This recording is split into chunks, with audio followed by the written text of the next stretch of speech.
Donc oui, je voulais juste commencer par une très brève introduction parce que ce chantier 3.1, c'est la fin d'un grand chantier qu'on a démarré, on va dire, en avril 2020, après la sortie d'ITOP 2.7, qui avait pour objectif, donc comme on l'a déjà dit plusieurs fois, d'améliorer, on va dire, ou de moderniser le look de l'application ITOP qui devenait vieillissante, ainsi que l'ergonomie ou la facilité d'utilisation de l'application. Donc c'est un chantier qui a duré plus de 3 ans, qui s'est décomposé avec une première version qui était la version 3.0. Au début, on voulait tout faire d'un coup, on s'est rendu compte que c'était pharaonique. Et donc du coup, on a fait la 3.0, on a fini la 3.1 du coup au début de l'été. Voilà, Alexandre va vous présenter tout ça. C'était pas simple parce que il y en a encore beaucoup d'entre vous qui utilisent eTop 2.7 ou eTop 2.6. Pour ceux qui ont déjà basculé dans eTop 3.0, il y a pas mal de révolutions. Et c'était pas simple pourquoi? Parce que tout le challenge consistait à faire évoluer l'application en essayant d'impacter le moins possible nos plus de 200 clients qui ont fortement customisé l'appli. Donc c'était pas simple pour les développeurs, c'était pas simple pour nos consultants, pour le support, en gros c'était pas simple pour tout le monde chez Combodo. On y est arrivé, je pense, et du coup on va pouvoir passer à autre chose par la suite. Donc pour moi c'est l'occasion aussi de remercier on va dire un peu tout le monde chez Combodo, les développeurs bien évidemment, mais aussi toutes les autres équipes qui ont supporté ce projet pendant 3 ans. Ça n'a pas toujours été simple. C'est aussi l'occasion de remercier nos clients, nos partenaires, la communauté qui nous a challengés, qui a testé, qui a fait des retours, en espérant que les choix que l'on a faits ravissent tout le monde et permettent de passer à l'étape supérieure avec eTop pour vos projets de mise en œuvre d'ITSM et d'ITIL. J'ai assez parlé et je vais laisser la parole maintenant à Alexandre et je la reprendrai dans le cadre des démos. Bonjour à tous. Pour cette présentation, on a choisi un format un peu différent.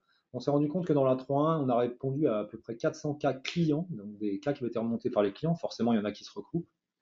Donc, on a décidé de préférer une présentation. On pose un cas client et on décrit comment on y répond dans les top 3.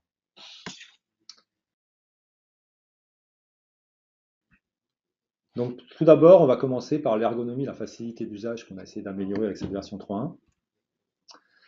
Une première question qui nous vient des clients, c'est comment je peux intégrer eTop dans la charte graphique de mon entreprise, notamment la mire de login. Et ce qu'on a fait dans cette nouvelle version d'eTop, c'est qu'on a intégré des paramétrages de la mire de connexion. Donc vous avez un exemple en bas, Erwan vous montrera tout à l'heure. Vous allez pouvoir changer l'image de fond. On peut même mettre des images qui tournent. Donc moi, je suis un fan de surf, donc j'ai un lien vers une bibliothèque de surf sur mes eTop de démo. On peut avoir une transparence de la mire. On peut mettre des messages personnalisés. Là, on voit à droite dans la mire qu'on a mis un message qui pourrait être un lien pour les nouveaux utilisateurs vers un portail sur lequel ils doivent se déclarer avant d'aller dans l'eTop, par exemple, ou un lien vers des tutoriels. Et puis, on a intégré le logo d'un mire. Enfin, on peut intégrer le logo eTop dans la mire. Donc voilà comment on propose à nos clients de personnaliser cette mire de login qui était un peu statique dans les versions précédentes. Et la première chose, du coup, que les utilisateurs vont voir une fois que vous aurez mis en place le paramétrage, c'est une console qui sera adaptée, on va dire, à votre environnement. Donc, il y a plusieurs choses au niveau de ce point-là. C'est effectivement, on a eu beaucoup de demandes et on pouvait le faire en mode projet, customisation du portail. C'était à disposition de développeurs ou d'intégrateurs. C'est intégrer une image de fond. Donc l'image de fond, ça peut être soit un lien vers une URL qui vous retourne une image, soit une image statique que vous avez positionnée quelque part sur votre serveur eTop. Ça pourrait être une image de fond avec la charte graphique de votre entreprise. En termes d'URL, comme le disait Alexandre, ce qui peut être intéressant, c'est de se brancher sur un fournisseur d'images. C'est ce qu'il y a là dans mon exemple. Et donc, vous voyez que si je rafraîchis de manière aléatoire, ça va être l'effet démo, de manière aléatoire, il va me mettre potentiellement une autre image. Voilà. Pour information, on utilise Unsplash dans cette démonstration-là. Tout ce qu'il y avait avant dans la mire de login va être intégré. Donc, on parlera tout à l'heure de tout ce qui est identification avec OpenID, mais vous voyez qu'ici, par exemple, j'ai mon authentification SSO basée sur Google, ma mire de login avec mon login et mon mot de passe. Tout ce qui était traduisible dans le data model le sera toujours, hein, le bienvenu dans eTop, le mot de passe oublié ici. Et ce qu'on a fait, parce qu'on avait beaucoup de demandes pour rajouter des messages ou de l'information à l'utilisateur qui se connecte, c'est ici un panneau qui va nous permettre de mettre un message statique, mais en utilisant de l'HTML. Donc, pour l'instant, ce panneau-là ne permet pas d'avoir le résultat d'une communication OQL dans eTop, mais il va vous permettre, par exemple, d'avoir différents formulaires, d'avoir accès à la liste des vidéos, des messages du style le support est ouvert de telle heure à telle heure. Si vous voulez le contacter, voilà le numéro de téléphone, etc., etc. Ça peut se paramétrer soit directement, on va dire, dans le designer pour que ce soit la même chose sur vos instances, ou dans la configuration d'eTop pour que d'une instance à une autre, vous ayez un message différent. Deuxième question qui revenait souvent, c'est comment différencier les homonymes. Quand je suis dans des grosses structures où j'ai beaucoup de clients internes ou externes, il arrive souvent que j'ai des homonymes. Et quand je saisis un ticket ou quand je regarde un objet, je ne sais pas forcément les différencier. Donc ça, on y a répondu de deux façons. La première, on a ajouté quelque chose qu'on a appelé les summary cards. C'est des petits écrans qui vont s'afficher lorsque je vais passer la souris sur un hyperlien, que ce soit sur un objet ou sur une liste. Donc dans l'exemple présent, on a mis une summary card sur les personnes qui affiche le nom de la personne, son prénom, mais ça on le connaissait déjà, son statut, sa fonction, son numéro de téléphone, son email, son site et son organisation. Donc ça, c'est des choses que vous allez pouvoir customiser dans le designer. On en a mis quelques-uns par défaut pour que vous n'ayez pas tout le travail à faire. On en a mis sur les lieux, notamment les personnes, les équipes, les tickets, les services, les sous-catégories de services et les fonctionnels CIEM.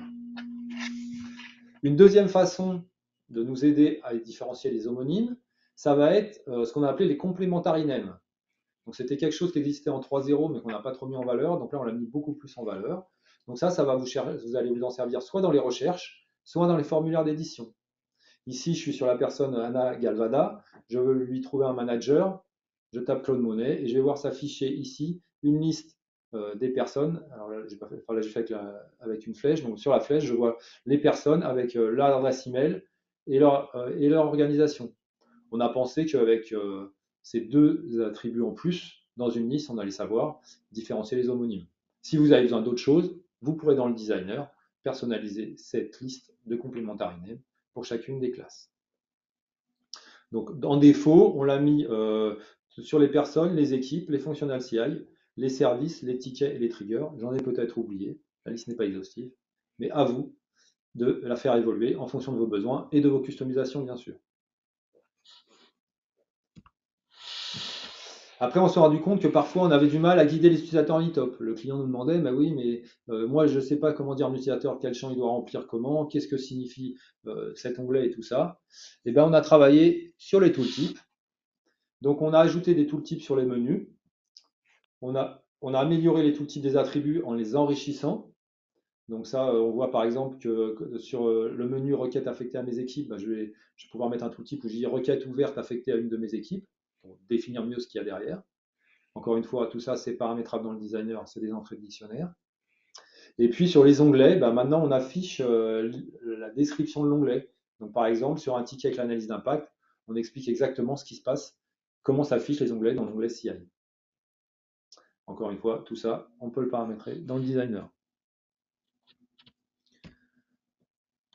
On souhaitait aussi encore aider plus l'utilisateur dans l'eTop, notamment pour comprendre où en est son ticket, où en est son changement et des choses comme ça. Donc ça, on a ajouté la possibilité d'afficher le cycle de vie des objets et l'avancement du cycle de vie sur les objets qui ont un cycle de vie. En standard, les tickets, les changements, les problèmes.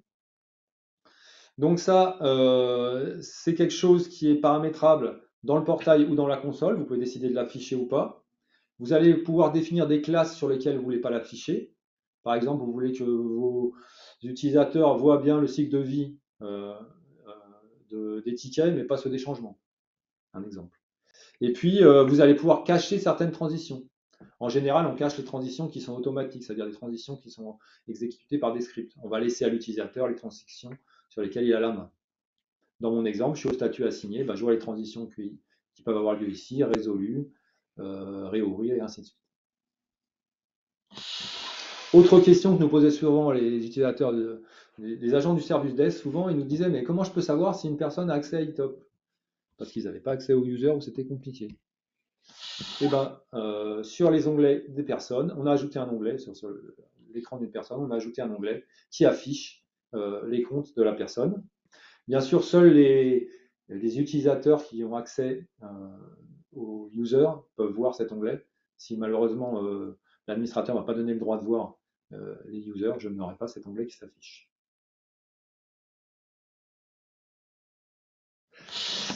Donc comment voir en un coup d'œil les profils utilisateurs? Donc ça, c'est si je suis sur un user, je veux savoir ses profils utilisateurs. On a utilisé les relations sous forme d'étiquettes. Donc là, on vous a mis un exemple. Les relations NN sous forme d'étiquettes, vous allez pouvoir l'utiliser partout dans iTop. C'est une configuration que vous allez pouvoir faire dans le designer. Ça va vous permettre ici, au lieu d'avoir un onglet avec 2 entrées, puisqu'on sait que les profils en général, on en met entre, on va dire, 2 et 10. 10, c'est déjà beaucoup, de l'avoir directement sur cet onglet propriété. Donc en standard, on l'a fait à peu d'endroits pour pas trop perturber les utilisateurs. Vous en aurez la liberté de le faire vous-même. Donc on l'a fait effectivement sur les utilisateurs pour voir leur profil. Et on l'a fait aussi sur les notifications pour voir le trigger les triggers qui sont liés. Comment ajouter ou supprimer facilement une personne dans une équipe? Et ça, en 3.1, vous allez pouvoir éditer les relations sans éditer l'objet. Là, je suis sur l'équipe hardware support. J'ai juste un bouton plus pour ajouter une personne. Je peux aussi les supprimer, les modifier. Donc ça, par contre, c'est partout. Partout dans iTop, je vais pouvoir maintenant gérer mes relations sans modifier l'objet source. Donc un énorme gain de temps et d'ergonomie pour tous les utilisateurs. La première chose que je vais avoir dans l'application, effectivement, c'est des tooltips sur mes différents menus qui vont m'aider à naviguer. Donc déjà en 3.0, il y avait le moteur de recherche, mais quand à un moment donné, je me pose la question de savoir c'est quoi les demandes en cours, ici, je vais avoir une description qui sera plus ou moins complexe en fonction de l'entrée de dictionnaire que vous aurez mis. Je vais arriver sur ma liste de tickets, par exemple ici. Erwan Talok, c'est bien, c'est qui? Si je vais dessus, je vais avoir un certain nombre d'informations supplémentaires. J'ai pas mis mon numéro de téléphone pour éviter que tout le monde m'appelle en direct. Voilà sur quel site je suis. Si je vais voir Agatha Christie, j'aurai un peu plus de détails. Et tous les petits widgets, notamment la partie téléphonique qui me permet d'utiliser le click to call pour appeler quelqu'un, etc. Si vous avez par exemple notre extension de téléphonie, vont fonctionner. C'est pas juste du texte. Ceci étant paramétrable dans le designer, par contre, c'est pas paramétrable par utilisateur. Tout le monde aura la même fiche résumée. Idem sur un ticket. Le gros intérêt de ça, c'est que je suis pas obligé d'ouvrir le ticket pour avoir plus d'infos, ou je ne suis pas obligé de changer le paramétrage de ma liste pour savoir, par exemple, quelle est la description ou quel est le contenu sur mon ticket. OK? Voilà un exemple. Une petite précision, un utilisateur peut décider de ne pas afficher Oui. ces cartes. C'est dans les préférences utilisateurs que ça se fait. Ensuite, je vais pouvoir me connecter à mon ticket. Toujours la même chose, hein, mes résumés ou mes cartes vont s'afficher pour avoir un peu plus de détails. Pareil, mon équipe helpdesk, peut-être que je vais avoir son numéro de téléphone. Plutôt que d'aller regarder le détail de l'équipe helpdesk, je vais avoir les infos. Donc, vous voyez qu'ici, par exemple, je vais pouvoir tout simplement cliquer ici si je veux appeler mon équipe helpdesk. Et à un moment donné, toujours dans la logique d'accompagnement, si je regarde mes différents onglets, je vais avoir maintenant une description. On a fait un gros travail avec les différentes équipes de Combodo pour essayer d'avoir des explications un peu plus explicites. Donc on s'est permis de faire évoluer le modèle de données, notamment les entrées de dictionnaire dans le modèle de données. Vous pourrez les changer en fonction des adaptations que vous avez faites. Idem pour les contacts, etc. Et on a aussi commencé à compléter sur les attributs Alors, c'est plus dans la partie administration que dans la partie modèle, mais à certains endroits, on a essayé de compléter. J'en reparlerai de ces tooltips quand je vous montrerai les notifications, puisque pour améliorer l'apprentissage de configuration des notifications, on a fait un gros travail sur ce sujet-là. Maintenant que je suis dans mon ticket, comme l'a dit Alexandre, une fois que j'ai caractérisé mon ticket, et c'est valable une fois de plus dans tous les aspects d'ITOP, je peux être amené à ajouter, par exemple, des éléments de configuration dans mon ticket. Avant, c'était pas très ergonomique. Je me rappelle qu'en formation, tout le monde ne comprenait pas bien qu'il fallait cliquer sur modifier mon ticket. Et une fois qu'on avait modifié le ticket, il fallait aller dans l'onglet CI. Et une fois qu'on était dans l'onglet CI, il fallait ajouter des attributs, des éléments. Et puis parfois, on n'avait pas le CI, on n'arrivait pas à le créer à la volée. On a essayé d'adresser les problématiques par rapport à tous ces points-là. Et donc, par exemple, si ici, à un moment donné, je veux ajouter un élément de configuration, je vais tout simplement aller ici. Comme dans toutes les recherches dans GitHub, je vais pouvoir auto-compléter et aller chercher l'élément qui m'intéresse ou les éléments qui m'intéressent. Par exemple, ici, le serveur 1, et l'ajouter. Voilà une première action que je vais pouvoir faire. Et vous voyez qu'automatiquement, analyse d'impact, il m'a identifié tous les éléments qu'elle est potentiellement impactés. OK? Je veux faire une modification. Par exemple, celui-là, en fait, moi, je sais qu'il n'est pas impacté. Je vais tout simplement pouvoir cliquer sur ce petit onglet et dire, finalement, non, il n'est pas impacté. Et j'applique ma modification. Je ne suis pas obligé de rééditer l'ensemble du ticket. On peut faire comme avant si on le veut, mais ce n'est pas nécessaire. Et puis, si je veux supprimer un élément, je peux aller le supprimer. Imaginons que je veux rajouter un autre élément. Je le cherche. Je veux le serveur R1, je ne le trouve pas dans la liste. Je vais pouvoir l'ajouter à la volée. Choisir, bien évidemment, ce que je veux ajouter. OK, donc il y a quand même un certain nombre d'itérations. Et rajouter des caractéristiques. Donc je vais pouvoir créer un élément à la volée. Alors attention, il faut que j'ai le droit de faire ça, etc. Et le rajouter à ma liste. Donc c'est sûr que tout le monde ne sera pas autorisé à créer des éléments de configuration dans la CMDB.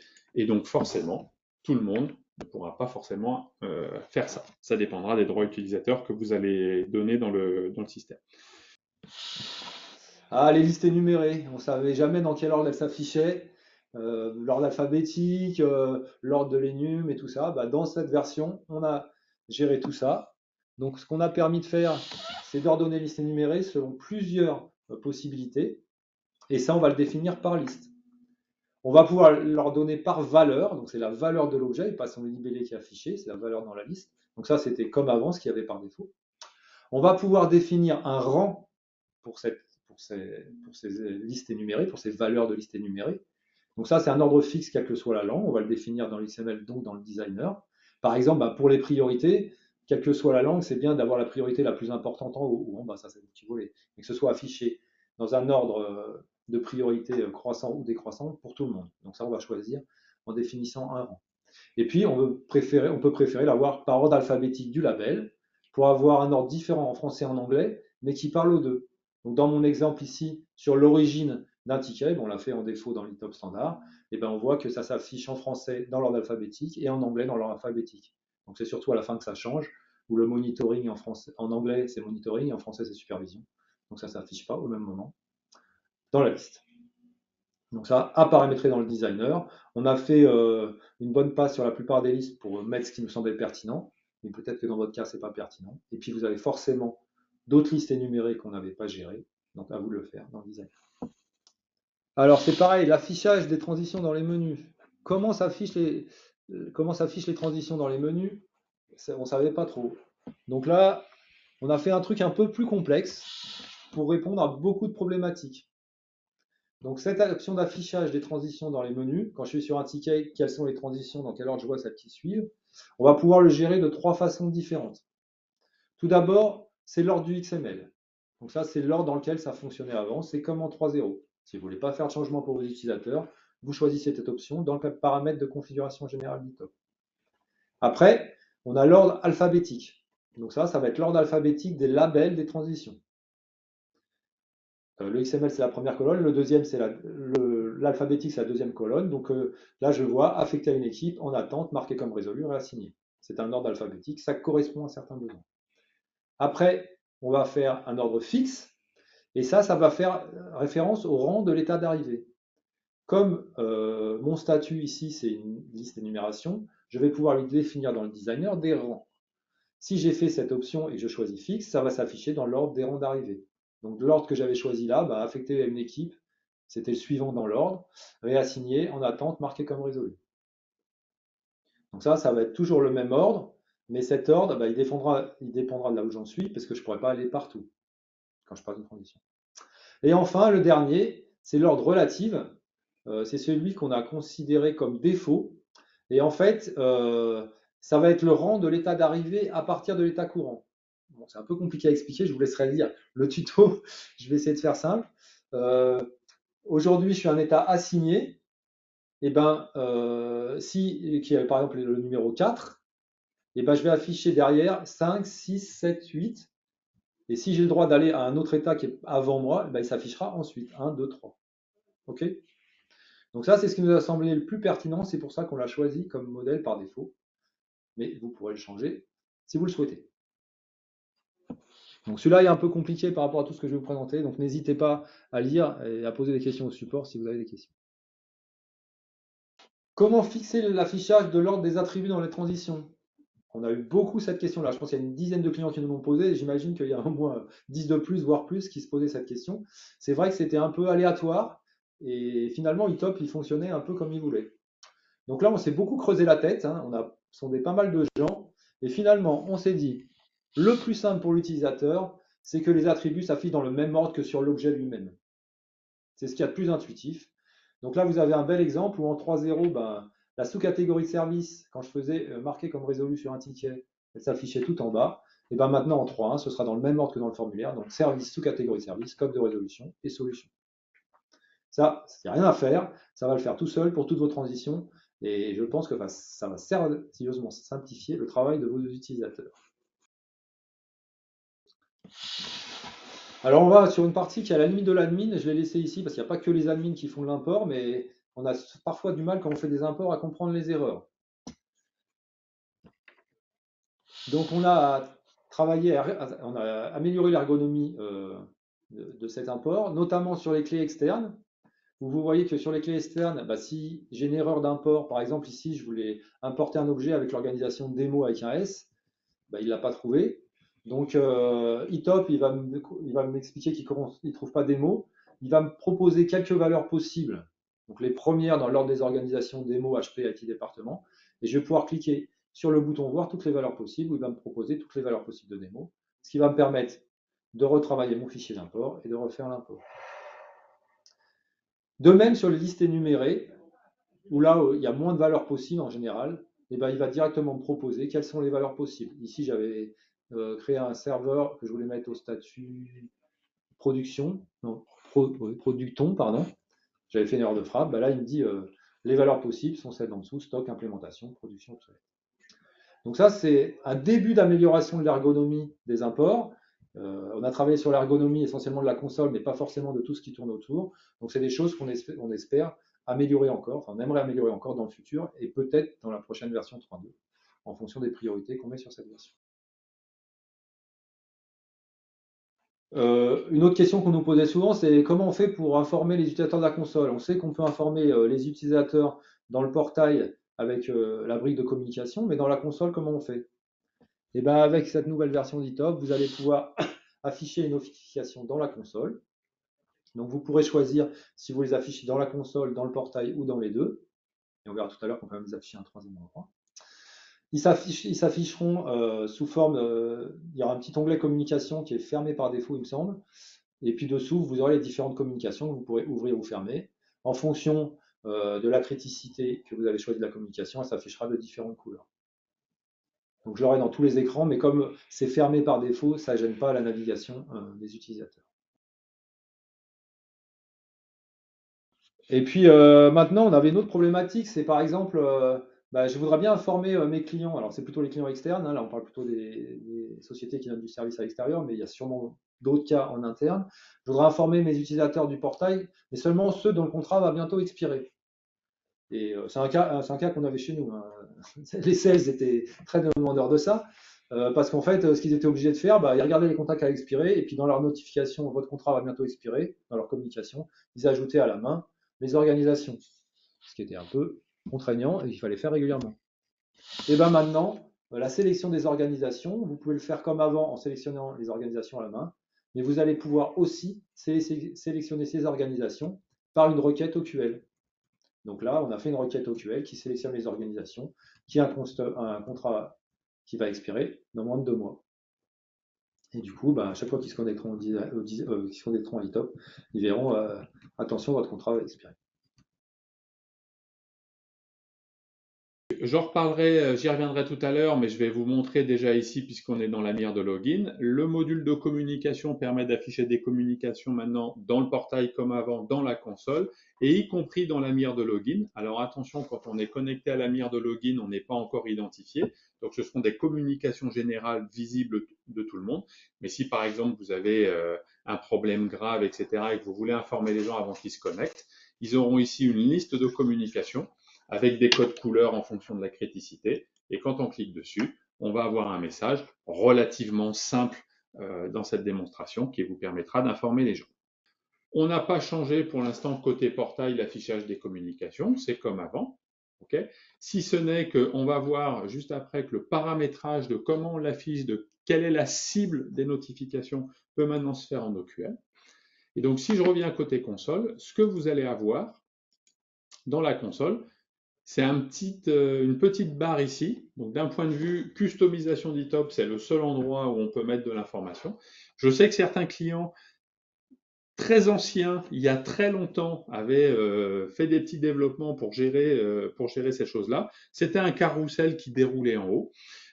Et bien maintenant, en standard dans ITOP avec le module communication, vous allez avoir différentes communications qui s'affichent. Quand il y a une nouvelle communication, donc je vais corriger ce qu'a dit Alexandre, effectivement, si vous cachez tout, vous verrez rien, mais quand il y a une nouvelle communication qui s'affiche, ça s'ouvre et vous la voyez. Ok? Donc vous n'êtes pas obligé de tout ouvrir pour voir s'il y a une nouvelle communication. Mais dès que vous aurez pris en compte une communication et que du coup vous aurez fermé les différents éléments, ok? Voir si vous cliquez ici, ça ferme tout d'un coup, ça ne se réouvrira pas. Nouvelle communication qui arrive. Bonjour Erwan, votre contrat arrive à échéance, il serait bien de le renouveler. Ça va s'afficher. Ok? Donc ça, c'est un point qui est important. Et donc d'un point de vue paramétrage des communications, pour ceux qui sont responsables de gérer ça, on va pouvoir, par exemple, sur cette communication ici, décider où ça s'affiche. Et donc, vous voyez, et je vais me mettre en édition pour que vous voyez les différents paramétrages, on va pouvoir décider de l'afficher dans la console, dans le portail, dans la mire de login, ou juste dans le portail standard. Donc, quand je mets portail, c'est tous les portails. Si je mets portail standard, c'est juste le portail standard. Si j'ai le portail pour les partenaires, je peux décider d'afficher une com que dans le portail pour les partenaires et pas dans les autres. Je peux décider de l'afficher dans la console ou pas. Et à chaque fois que je veux ajouter un élément, ici, ça va apparaître de manière dynamique. Ça, c'est le premier paramétrage qu'on va faire. Deuxième chose qu'on va pouvoir faire, c'est définir quelle est notre cible. Et pour définir votre cible, vous allez pouvoir choisir soit les organisations et on ne prend pas leurs filles, soit les organisations et les organisations filles, ça c'est comme avant. Et depuis cette version 3.1, définir via un OQL quelles seront les organisations qui sont cibles de cette communication. Pour l'instant, il y a une demande d'amélioration pour se baser sur autre chose que les organisations, mais pour l'instant, ce ne sont que les organisations. Donc je vais revenir à la liste de mes communications pour vous montrer un exemple qu'on a paramétré dans le système. Votre contrat arrive à expiration. On a une requête qui va chercher des organisations sur des contrats clients qui expirent dans un délai qui va bien, et donc de manière assez dynamique, l'ensemble des organisations qui sont concernées par cette requête OQL vont apparaître, dire que la communication, excusez-moi, va s'afficher pour ces organisations-là. Et quand vous paramétrez, on va dire, le système, vous avez ici un petit onglet supplémentaire qui s'affiche, qui va vous dire quelles sont les organisations résultantes, ce qui vous permet de valider qui voit la communication. Voilà le principe. Donc, par défaut, aujourd'hui, j'en ai qu'une, c'est l'organisation des mots. OK? Voilà, dernière chose, comme je l'ai dit tout à l'heure, attention, quand on décide d'afficher une communication sur la mire de login, ceci n'est pas pris en compte. Alors, c'est pris en compte pour la console et le portail, mais dans la mire de login, on ne sait pas qui vous êtes. vous n'êtes pas encore authentifié, et donc toutes les communications pour lesquelles on a décidé d'afficher sur la mire de login sont visibles par tout le monde. Donc point de vigilance, ce n'est pas le paramétrage par défaut quand on crée une notification, le paramétrage par défaut quand on crée une communication, excusez-moi, ou quand vous allez migrer, c'est uniquement le portail comme c'était avant. Donc si vous migrez votre e-top de production en 3.1, que vous avez déjà paramétré des communications, elles ne seront par défaut visibles que dans le portail. Il faudra aller communication par communication, explicitement dire que vous voulez l'afficher ailleurs. Alors, autre chose que nous avait demandé, c'est pouvoir personnaliser un peu l'affichage du portail pour mes clients. Donc aujourd'hui, on a fait du simple pour l'instant, hein, on n'est pas dans, on va avoir 10 portails différents, à ce moment il faut générer 10 portails différents. Mais aujourd'hui, ce qu'on a proposé déjà, c'est d'afficher une image personnalisée dans le portail. On voit ici que la personne de l'organisation démo, Alexandre Zana, il a en bas plus e-top, mais démo. Donc ça, vous pouvez choisir le logo que vous voulez. Il faut que ce soit un OQL qui vous permette de retourner une image, un attribut image sur une personne. En standard, ce qu'on a fait, c'est qu'on a ajouté le logo dans la classe organisation, ce qui vous permettra de personnaliser ça en faisant select l'image de l'organisation. Mais bien sûr, vous pourrez faire d'autres choses. Ça peut être en fonction de la localisation d'utilisateur, ça peut être en fonction de l'équipe sur laquelle il travaille, et ainsi de suite. Donc c'est ouvert, c'est générique. Nous, on a fait ce qui nous paraissait le plus basique. Toujours dans le portail, il y avait certains clients qui nous disaient, moi j'ai des personnes qui gèrent les SLA, mais je ne veux pas leur donner accès à la console, c'est trop compliqué, même si je limite les droits, c'est un peu compliqué pour eux. J'aimerais bien leur faire un portail où ils puissent gérer les SLA eux-mêmes. Et la problématique qu'ils avaient, c'est qu'ils pouvaient lier un service à un contrat, mais en fait, ils ne pouvaient pas gérer l'attribut SLA et heure de couverture de ce contrat, de ce service. Et ben, en eTop 3.1, vous allez pouvoir, dans la console, dans le portail, pardon, gérer les attributs des liens NN. Alors par défaut, en fait, tous les attributs vont venir de la relation. Et il faudra spécifier ce que vous voulez, par défaut, enfin ce que vous ne voulez pas. Donc, on a fait attention, puisque le seul lien NN qui a des attributs par défaut dans le portail, c'est celui de la relation entre un contact et un ticket, ce que je vous présente là. On a fait attention que ça reste comme avant pour cette relation-là. Donc attention, si vous mouvez en 3.1, à bien vérifier que vous n'avez pas des relations NN dans le portail pour lesquelles vous ne devriez pas afficher certains attributs. Donc là, la première ligne, je vous montre comme c'était avant et comme ça va être aujourd'hui. Et ce que j'aurais pu faire aujourd'hui, si je le souhaite, c'est donner le droit à l'utilisateur portail de modifier le rôle de cette relation. C'est un exemple qui est un peu farfelu, mais on peut le faire. J'ai mon logo qui va s'afficher en fonction de l'organisation où je suis. Ça, c'est un usage standard. Si vous n'avez pas paramétré de logo, puisque c'est un nouveau attribut qui va arriver, on prendra celui qui a par défaut dans le designer ou celui qui a par défaut dans l'e-top. Donc ne vous inquiétez pas, si vous n'avez pas chargé les données au moment où vous avez fait la migration e-top, ça fonctionnera grosso modo comme avant. Si vos logos sont définis non pas au niveau d'une organisation, mais au niveau d'une équipe, d'un service ou d'autre chose, la seule chose qu'il faudra, c'est avoir un attribut sur l'élément qui porte l'information et pouvoir écrire une requête OQL qui permet de paramétrer ça. En termes de relations, si je vais voir ici mes demandes en cours, je vois que j'ai un ticket. Je sais que c'était attendu depuis très longtemps. On a bien galéré à le faire, mais maintenant je vais pouvoir gérer les attributs sur ma relation. Donc là, voilà, on vous a montré un exemple avec un modèle e-top standard. Je sais qu'on a quelques clients pour lesquels on a paramétré dans le portail e-top, voire dans des portails spécifiques, la gestion du catalogue de services des contrats. Et bien à partir de maintenant, comme l'a dit Alexandre tout à l'heure, moyennant un petit ajustement dans le portail pour définir les attributs que vous voulez afficher, si vous ne voulez pas tout mettre, vous pourrez gérer les SLA, les heures ouvrées à ce niveau-là. Et ça sera valable pour tous les objets que vous avez mis dans le portail et avec lesquels il y a des relations. Ça peut se brider si on veut le fonctionnement comme avant. C'est ce qu'on a fait pour les contacts par défaut dans eTop. Vous aurez le même comportement qu'avant. Donc, si vous ne faites pas de changement, si vous ne faites pas de paramétrable, dès que vous migrerez dans la version 3.1 d'eTop, Ça sera comme avant. Et ben, comment m'ajouter facilement au contact d'un ticket? On a souvent le problème, quoi. Je regarde un ticket, j'aimerais bien m'ajouter facilement.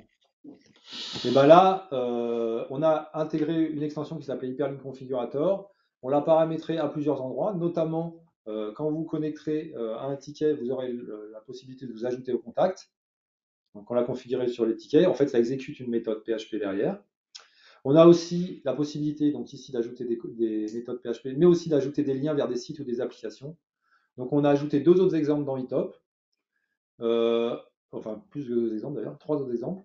En interne, lancer quelque chose en interne dans l'application d'eTop, au lancement d'un audit depuis un domaine, une catégorie, une règle. C'est des choses qui apparaissent maintenant dans les audits, qui facilitent l'ergonomie grâce à cette extension. Et puis des liens vers des applications externes.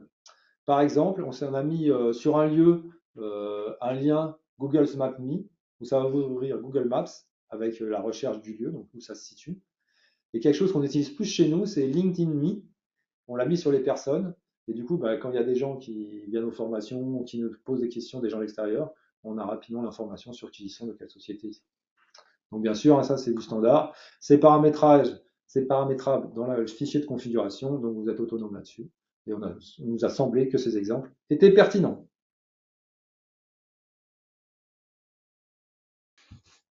Comme vous l'a dit Alexandre, il y a certaines choses qu'on a même automatisées pour faciliter encore plus l'ergonomie. Donc plutôt que d'aller ajouter un contact, se rechercher, grâce à l'extension Hyperlink Configurator, on va pouvoir configurer des actions qui peuvent être des scripts que l'on lance, qui peuvent être des URL qu'on appelle. Et donc, par exemple, ici, je vais pouvoir tout simplement dire, je m'ajoute à un contact, je m'ajoute. Voilà, donc oui, alors j'avais fait plein de modifications avant. Je m'ajoute et automatiquement, voilà, le nouveau contact est apparu. Je viens de m'ajouter. Okay, je suis considéré comme avoir été ajouté manuellement, ce n'est pas un calcul qui a été fait. Et ce petit bouton-là, en fonction du paramétrage que l'on fait, de la visibilité que vous donnez dans le portail, il pourra aussi être disponible dans le portail. Imaginons que vous puissiez voir tous les tickets de votre organisation, vous n'êtes peut-être pas le demandeur, vous voulez vous ajouter à la liste des contacts pour potentiellement être notifié en fonction du paramétrage de notif qu'on a fait, il vous suffira d'appuyer sur le bouton.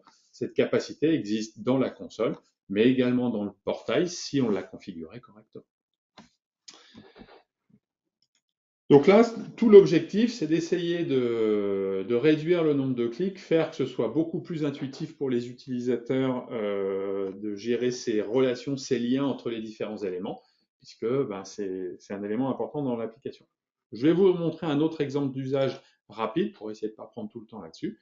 Mais si je suis sur un contrat client, par exemple ici j'ai le contrat démo, auquel j'ai ajouté des services, je veux en enlever un, j'appuie ici. Bien sûr, on me demande de valider quand on supprime des choses. J'enlève le lien. Je veux l'ajouter. Je veux ajouter un élément. Je vais ajouter, par exemple, celui-là. Voilà le SLA que je veux mettre. Je ne mets pas de rouvrer. Ah, c'est pas parce que j'ai la possibilité qu'on va m'autoriser de faire n'importe quoi. Donc, on a en plus mis des contrôles. C'est ce qui existait déjà avant. Parce que cet élément étant déjà lié, pour l'instant, c'était assez complexe de l'enlever de la liste. On a préféré quelque chose qui fonctionne toujours de la même manière. Par contre, là, on vous empêche de le faire puisqu'il est déjà attaché. Voilà, on pourra sans doute un jour améliorer ça en n'affichant pas tous les éléments. Et là, je peux choisir les éléments que je veux.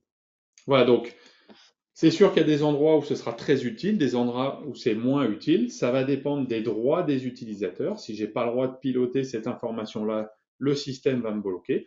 Et donc, sur toutes les customisations, les améliorations, les évolutions du modèle que vous avez mis en œuvre, par défaut, vous aurez ce mode-là et vous allez pouvoir ajuster les choses.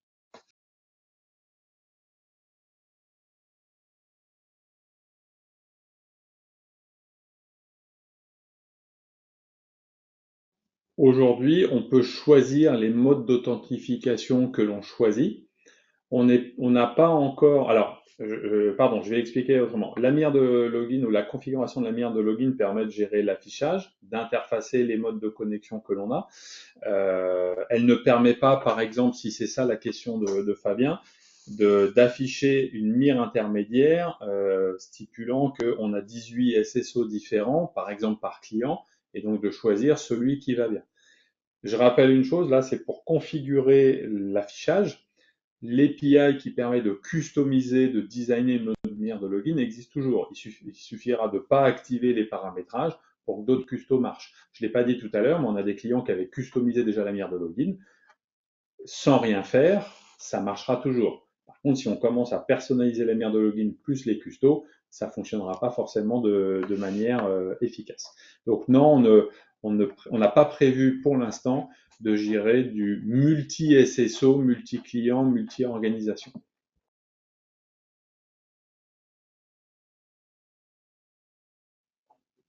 Tu veux répondre, Alex? Donc en fait, le paramétrage, c'est un peu comme Object Copier, c'est-à-dire qu'on va définir un scope d'objet sur lequel s'effectue on ajoute ce bouton en fait. Donc là, ça va être un select ticket where. Donc là, on pourra dire que les tickets de certaines organisations.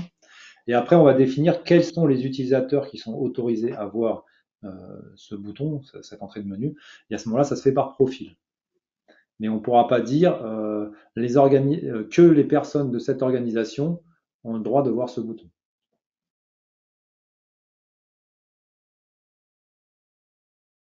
Alors, c'est très simple.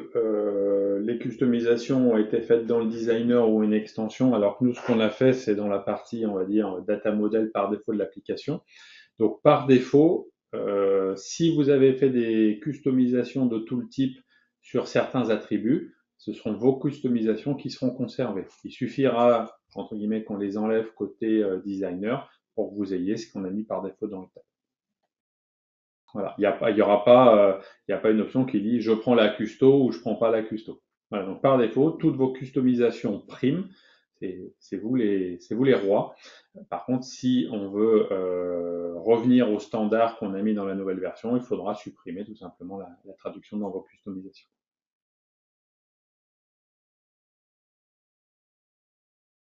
J'aurais envie de dire oui. Il y a eu pas mal de discussions autour de ça, à vérifier. Je n'ai pas de certitude, mais j'aurais envie de dire oui. Si le verrou est paramétré, puisque par défaut, il ne l'est pas dans un e-top classique.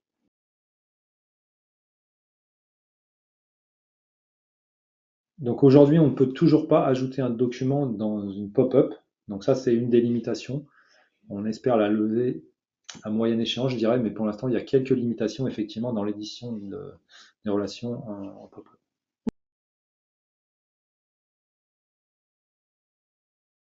Il y a les deux. C'est-à-dire qu'il y a justement, on avait bien conscience de ça. L'ID étant une information un peu particulière, on ne l'a pas mise dans ce qu'on appelle l'overcard, le summary card. Et donc du coup, il y a l'overcard qui s'affiche et en dessous l'ancien pop-up avec l'ID. Donc les deux informations, cette information qui était disponible avant est toujours disponible.